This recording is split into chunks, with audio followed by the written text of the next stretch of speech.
We are looking at a world of people imprisoned by their own perception of reality. There they are. There they could be. As William Blake said, if the doors of perception were cleansed, everything would appear to man and woman as it is, infinite. I think, therefore I am, said Descartes. I compute, therefore I am, on a body consciousness level.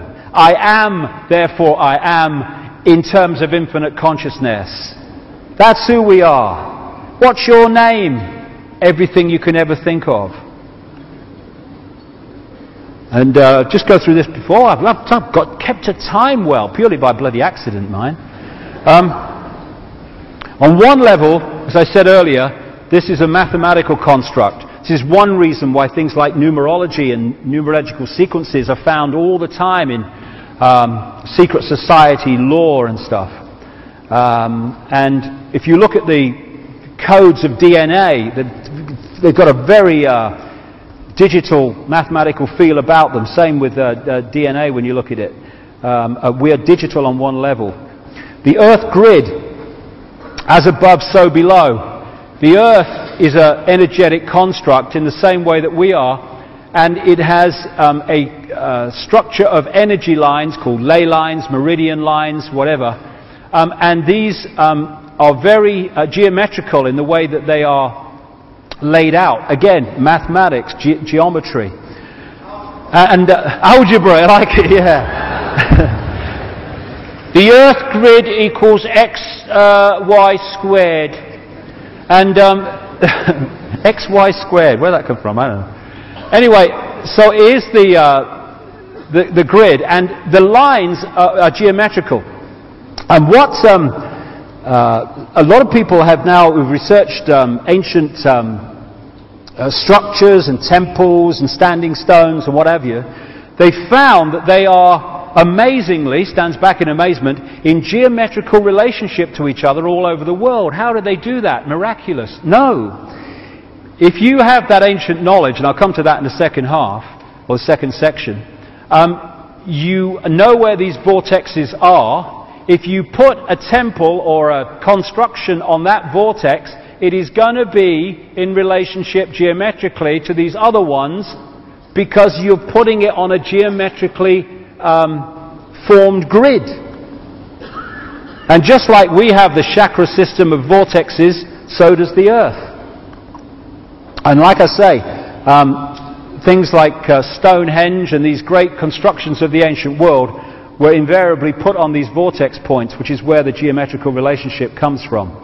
Also, because of this ancient knowledge I'll talk about when we've had a break, you find that these great ancient constructions and temples and amazing creations are using classic geometrical and mathematical codes like pi and golden mean.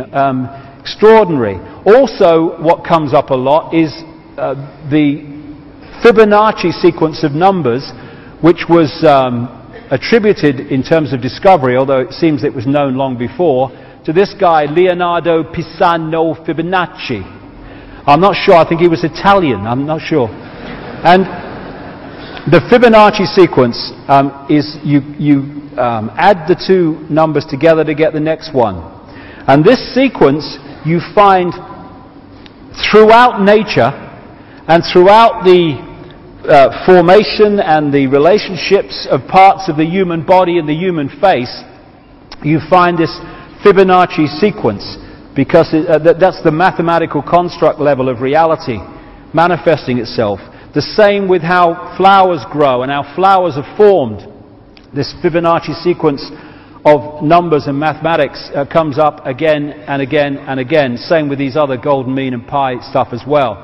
So this guy, Stephen Marquardt, an American doctor who studied the human face and the human body from I think it was a point of view of cosmetic surgery, started to see this obvious correlation between these mathematical codes and sequences and the human body. And he said this: all life is biology, all biology is physiology, all physiology is chemistry, all chemistry is physics, And all physics is math, or maths as we say here.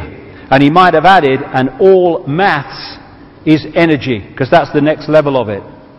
We live in almost a mechanical construct on one level as it plays out, and through things like money and other things the manipulators have introduced and controlled, they're controlling the way or influencing the way this construct operates and turning us into robots and parts of the machine when we are infinite consciousness.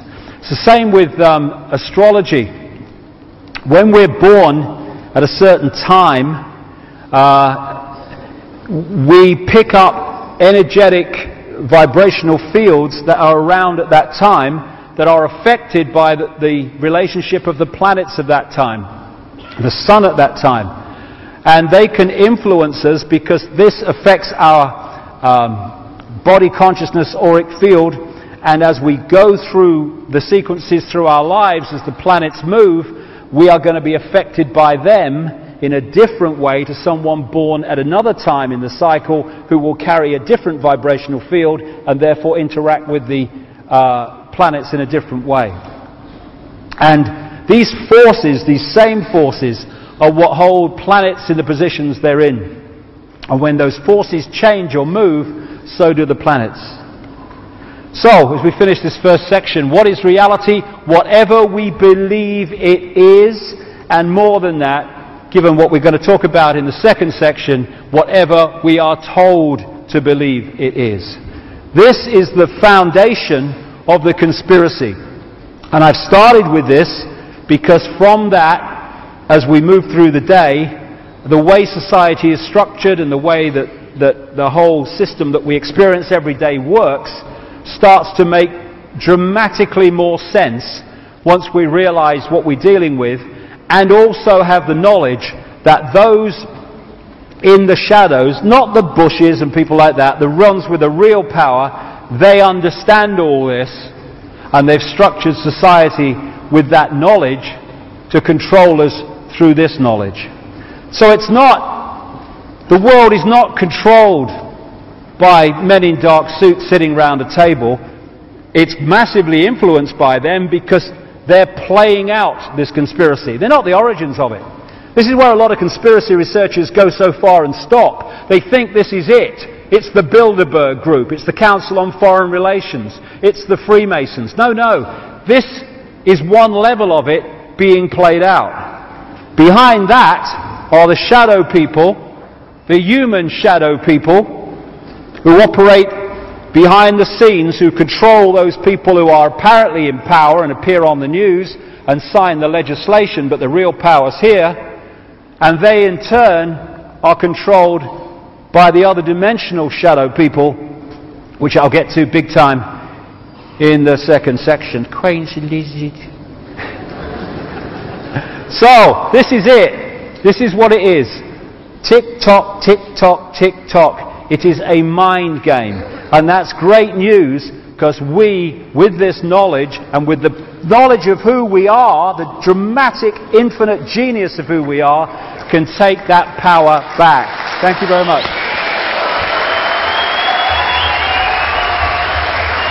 30 minutes.